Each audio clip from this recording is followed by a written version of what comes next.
Hello everyone, very very good afternoon. कैसे हो? Hope करता हूँ आप सब लोग अच्छे ही होंगे। सो फ्रेंड्स, हिंदी लैंग्वेज की स्पेशल क्लास में आप सभी लोगों का बहुत बहुत स्वागत है। आज की इस वीडियो में आप लोगों से मैं हिंदी लैंग्वेज का टेस्ट लूंगा स्पेशल सीटेट एग्जाम 2024 के लिए। फ्रेंड्स, इस वीडियो में जो टोटल आपके क्वेश्चंस होंगे वो होंगे 30। अगर आप लोग 30 में से 10 से 12 प्रश्न सही कर लेते हैं तो आपकी हिंदी लैंग्वेज की तैयारी बहुत अच्छी है। तो यहाँ पे हम सबसे पहले हिंदी पेडागॉजी के प्रश्नों को सॉल्व करेंगे, फिर लास्ट में गद्यांश और काव्यांश को सॉल्व करेंगे।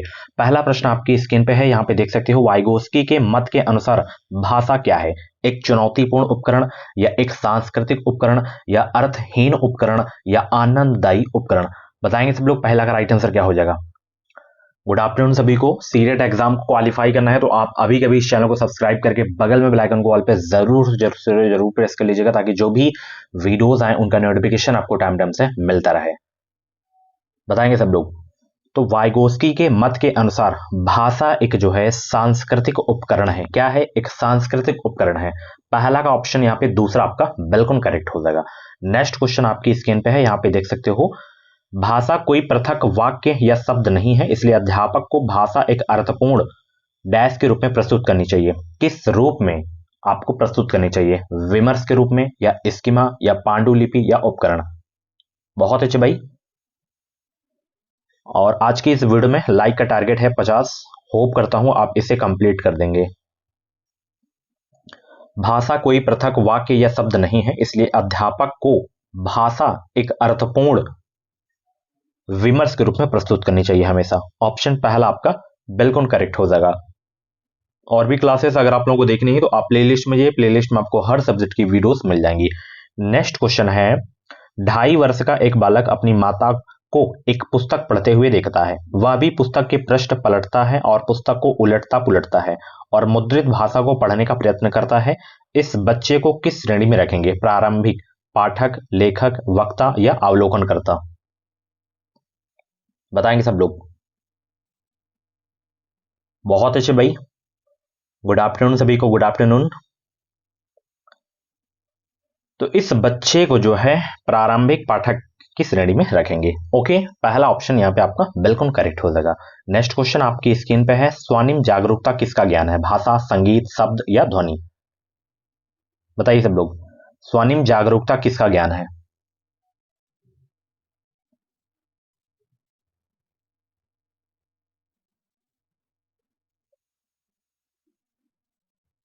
ये है आपका ध्वनि का। ऑप्शन चौथा आपका बिल्कुल करेक्ट हो जाएगा। नेक्स्ट क्वेश्चन आपकी स्क्रीन पे है, एक बालक को यह समझ है कि किसी कागज पर मुद्रित सामग्री अर्थपूर्ण शब्दों को जो है प्रस्तुत करती है और ये शब्द बोली जाने वाली भाषा से संबंधित है। उसमें किसका विकार हो चुका है? मुद्रित या लिखित सामग्री की जागरूकता का, या प्रश्नों की जागरूकता का, या अर्थ की जागरूकता का, या स्वर्णिम जागरूकता का?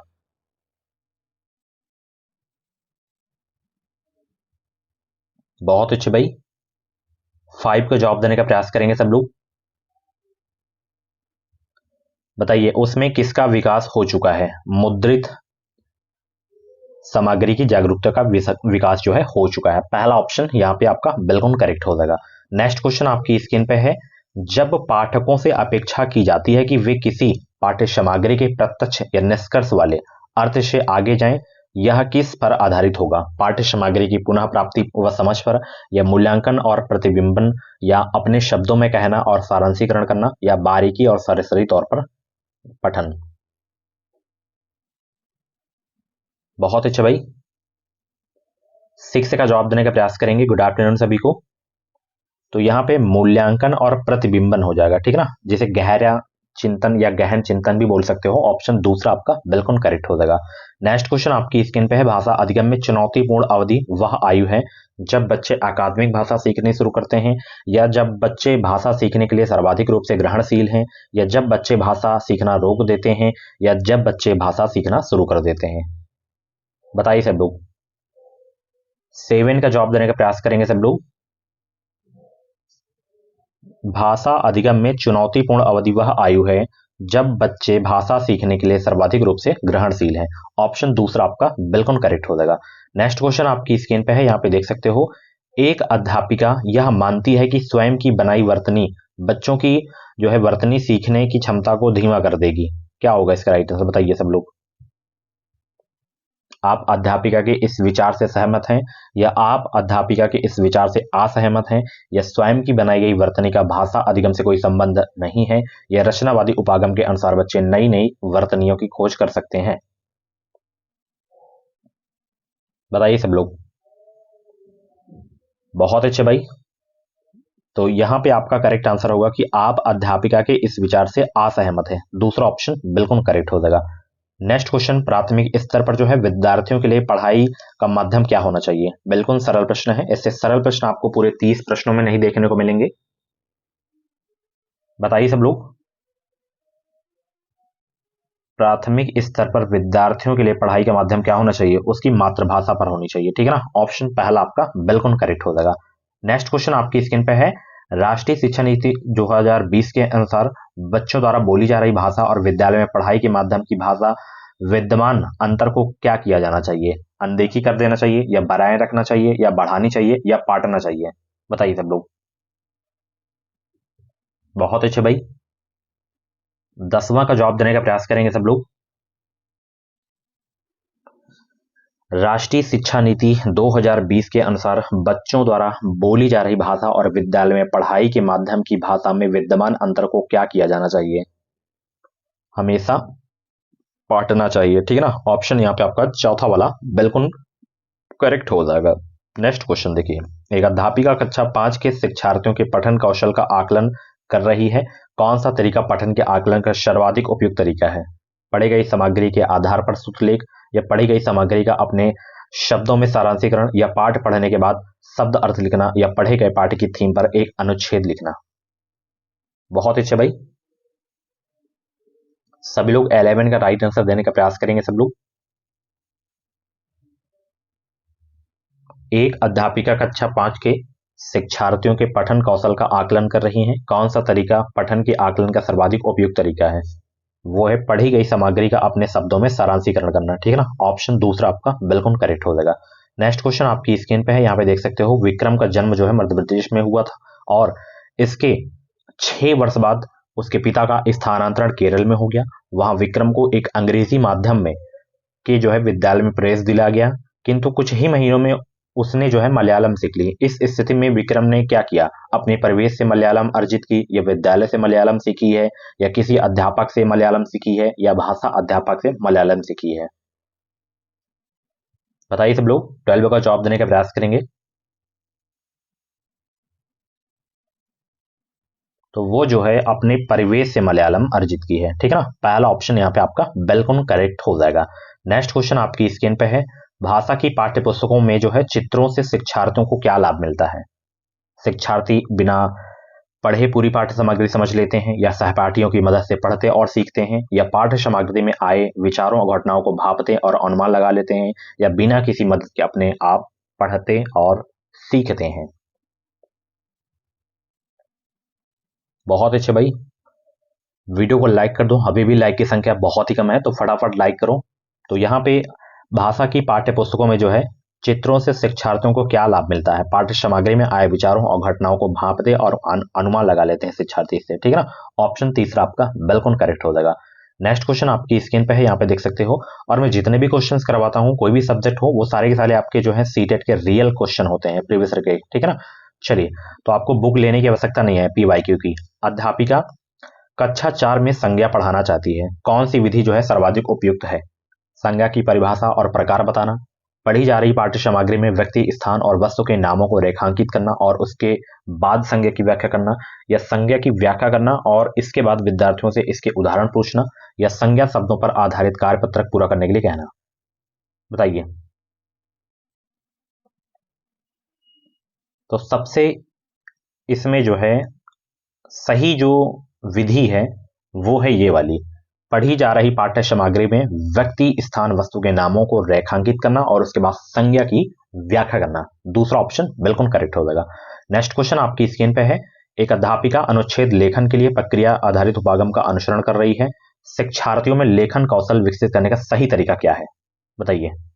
हिंदी पेडागॉजी का लास्ट क्वेश्चन है, उसके बाद हम गद्यांश काव्यांश को देखेंगे।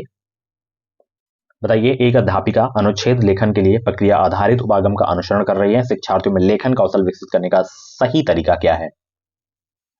विद्यार्थियों को अनुच्छेद लेखन के बारे में पढ़ने के लिए कहना, ये आपका सही तरीका है। चलिए अब गद्यांश को देख लेते हैं। देखिए गद्यांश करने का तरीका मैं आपको हर वीडियो में बताता हूँ जब भी हिंदी की क्लास होती है। तो देखिए सबसे पहले आपको प्रश्न को पढ़ना है, उसके बाद आपको गद्यांश देखना है। 5 क्वेश्चन पूछा जा रहा है तो आपको जैसे 3 आ गया, 2 नहीं आ रहा है, तो आप उसको थोड़ा सा समय लेके करो, उसको स्किप कर दो, बाद में उसको करना अच्छे से, ठीक है ना। बट ये क्या होता है, इसमें फिक्स नंबर होता है, 5 है तो 5 के 5 आप कर सकते हो करेक्ट बिल्कुल। तो ये इसमें एक भी प्रश्न आप कोशिश करना कि गलत ना हो आपका, ठीक है ना। चलिए जैसे यहाँ पे प्रश्न दिया गया है यहाँ पे कि गद्यांश के आधार पर बच्चों की कल्पनाशीलता में बाधक है क्या। अच्छे से पढ़िए फिर आप लोग जवाब दीजिए इसका राइट आंसर क्या होगा। वीडियो को रोक भी सकते हैं अगर आपको आंसर सोचने का ज्यादा समय चाहिए तो। बताइए गद्यांश के आधार पर बच्चों की कल्पनाशीलता में बाधक है क्या।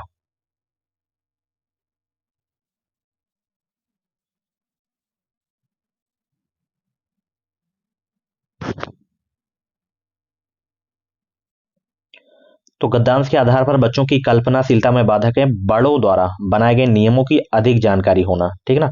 यह ऑप्शन आपका जो है तीसरा वाला बिल्कुल करेक्ट हो जाएगा। नेक्स्ट क्वेश्चन यहाँ पे देख सकते हो, छोटे बच्चों को पढ़ाने वाले शिक्षक में कौन सा गुण अति आवश्यक है। बताइए बताइए कौन सा गुण आवश्यक है। बहुत अच्छे भाई।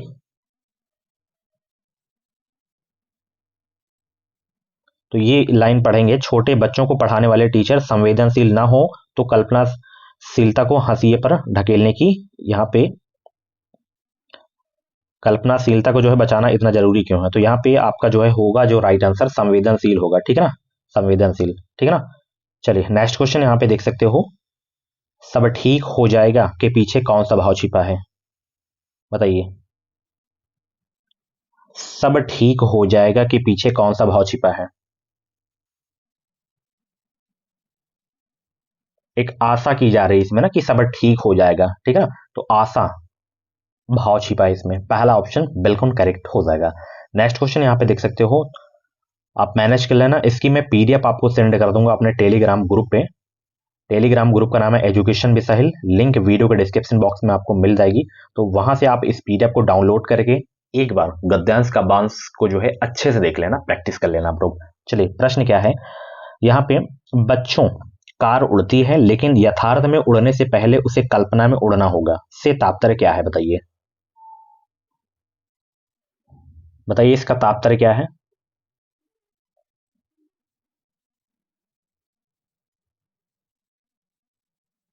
तो यहाँ पे पहला वाला ही सही हो जाएगा कि जब तक कल्पना नहीं करेंगे तब तक उसे पूरा करने का प्रयास नहीं होगा, पहला ऑप्शन बिल्कुल करेक्ट हो जाएगा।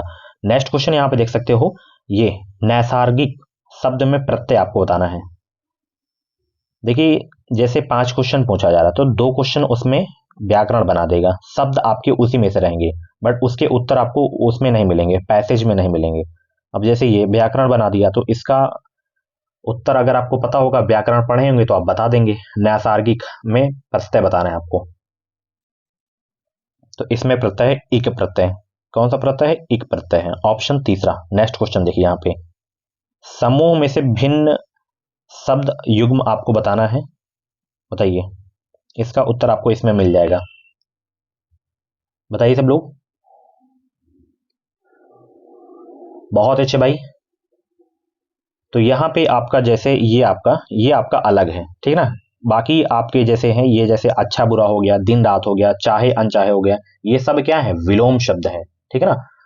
बाकी ये आपका जैसे पुनरुक्त शब्द है, जैसे जैसे, ठीक है ना, तो यही आपका भिन्न हो जाएगा, जैसे जैसे। नेक्स्ट क्वेश्चन देखिए यहाँ पे संज्ञा शब्द आपको बताना है कौन सा है, कल्पनाशीलता या संवेदनशील, नैसर्गिक या कल्पनाशीलता, संज्ञा शब्द आपको बताना है।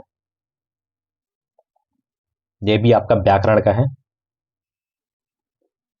तो इसमें आपका कल्पनाशीलता ये आपका जो है संज्ञा शब्द है, ऑप्शन चौथा आपका बिल्कुल करेक्ट हो जाएगा।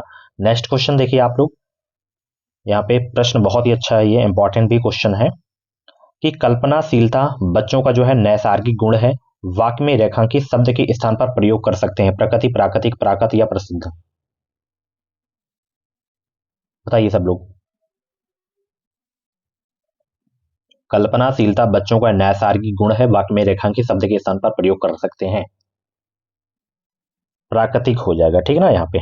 प्राकृतिक का प्रयोग कर सकते हैं, ठीक है ना। चलिए, गद्यांश के आधार पर कल्पनाशीलता को बचाना चाहिए जरूरी, ताकि हम एक बेहतर कलाकार बन सकें, या हम जीवन की चुनौतियों का सामना कर सकें, या हम बहुत प्रसिद्ध चित्रकार बन सकें, या हम यथार्थ से पलायन कर सकें।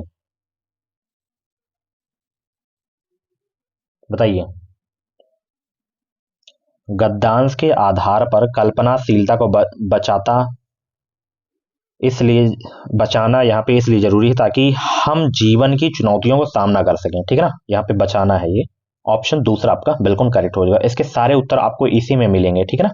चलिए चलिए, यह काव्यांश आ गया यहाँ पे। आप काव्यांश को पढ़िए, फिर उचित उत्तर का चयन कीजिए। कविता के आधार पर बताइए कि प्रकृति में क्या परिवर्तन आया। बताइए क्या परिवर्तन आया।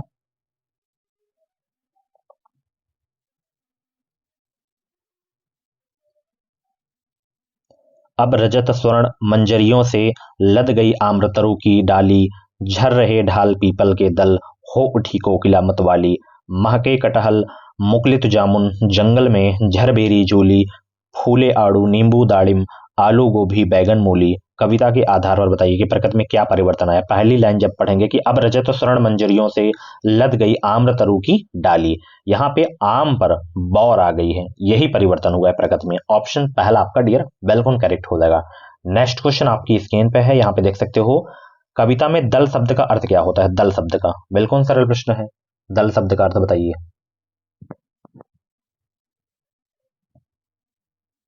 बताइए सब लोग।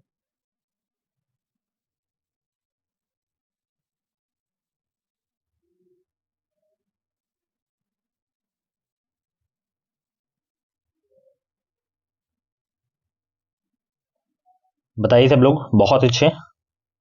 तो देखिए, जब इस अगर हम कविता के अनुसार बात करें तो दल शब्द का अर्थ होगा पत्ते। यहाँ पे जब आप पढ़ेंगे ये वाला, झर रहे हैं ढाक पीपल के दल, ठीक है ना। तो दल का अर्थ होता है पत्ते कविता के अनुसार, बाकी नहीं तो फिर समूह आपका हो जाएगा, ठीक है ना। तो यहाँ पे अगर बात करें तो पत्ते आपके हो जाएंगे। दूसरा नेक्स्ट क्वेश्चन यहाँ पे देखिए, निम्नलिखित काव्यांश को पढ़कर पूछे गए प्रश्नों के सही उपयुक्त उत्तर वाले विकल्प को चुनिए। जैसे कोयल मतवाली क्यों हो गई है, बताइए। कोयल जो है मतवाली क्यों हो गई है।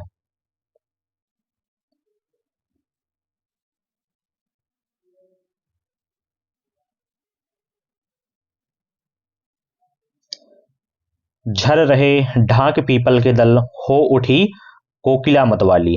यहाँ पे पीपल के दल जो है झड़ चुके हैं, इसलिए कोयल मतवाली हो गई है। ऑप्शन यहाँ पे आपका तीसरा वाला बिल्कुल करेक्ट हो जाएगा। नेक्स्ट क्वेश्चन आपकी स्क्रीन पे है, यहाँ पे देख सकते हो। निम्नलिखित काव्यांश को पढ़कर इसका जो है सही उत्तर आपको बताना है। कटहल के पकने पर उसकी गंध कैसी लगती है, तीखी मीठी विषाक्त या मधुर। बताइए सब लोग।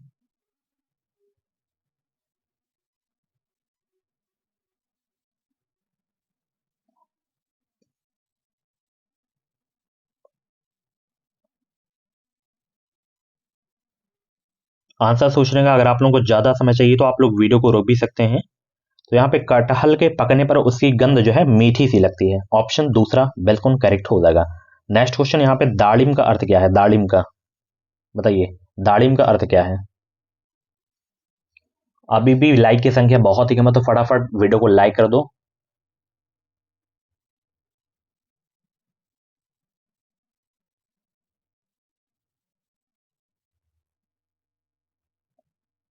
तो यहाँ पे दाड़िम का अर्थ है, यहाँ पे आपका हो जाएगा अनार हो जाएगा, ठीक है ना। दूसरा बिल्कुल करेक्ट हो जाएगा।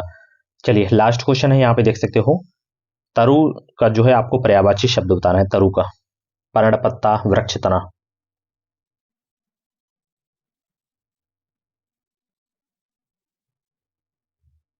तो यहाँ पे वृक्ष हो जाएगा तरु का पर्यायवाची, ठीक है ना। तो ये थे आपके जो है हिंदी लैंग्वेज के टॉप 30 क्वेश्चन। इन 30 में से जितने भी क्वेश्चन आपके करेक्ट हुए हैं, कमेंट बॉक्स में अपना रियल स्कोर जरूर बताना। ऐसे ही डेली क्लासेस देखने के लिए अभी के अभी एजुकेशन विसाइल यूट्यूब चैनल को सब्सक्राइब करके बगल में बेल आइकन कॉल पे जरूर से जरूर प्रेस कर लेना, ताकि जो भी क्लासेस आए उनका नोटिफिकेशन आपको टाइम टाइम से मिलता रहे। आप प्लेलिस्ट में जाइए, वहां पे सीटेट दिसंबर 2024 के नाम से प्लेलिस्ट होगी। इसमें आपको सीडीपी, एसएसटी, हिंदी, ईवीएस की आपको वहां पे क्लासेस मिल जाएंगी। अब जाइए प्रैक्टिस करिए अच्छे से। बाकी इसकी पीडीएफ आपको टेलीग्राम पर मिल जाएगी, तो आप अभी कभी टेलीग्राम ग्रुप को ज्वाइन करें। लिंक वीडियो के डिस्क्रिप्शन बॉक्स में आपको मिल जाएगी, वहां से आप गद्यांश, काव्यांश एंड आप पद्यांश की जो है प्रैक्टिस कर सकते हो और सारी भी पीडीएफ वहां पे मिल जाएंगी। Thanks for watching. ये वीडियो कैसी लगी अपना स्कोर जरूर बताना। Bye bye, take care.